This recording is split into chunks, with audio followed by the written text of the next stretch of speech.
Hal ini dikemukakan Kasat Lantas Polres Oki, AKP Amalia Kartika.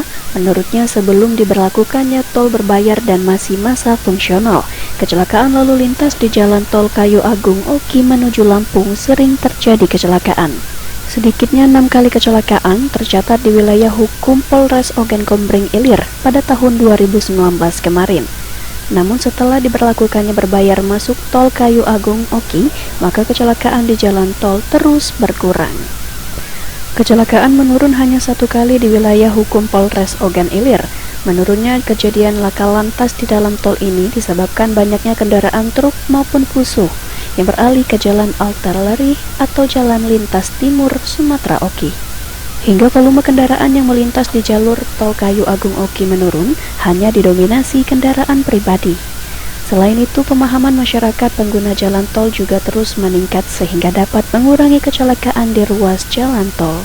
Jalan tol sebelum berbayar dan setelah berbayar, pastinya pada saat setelah berbayar lebih menurun.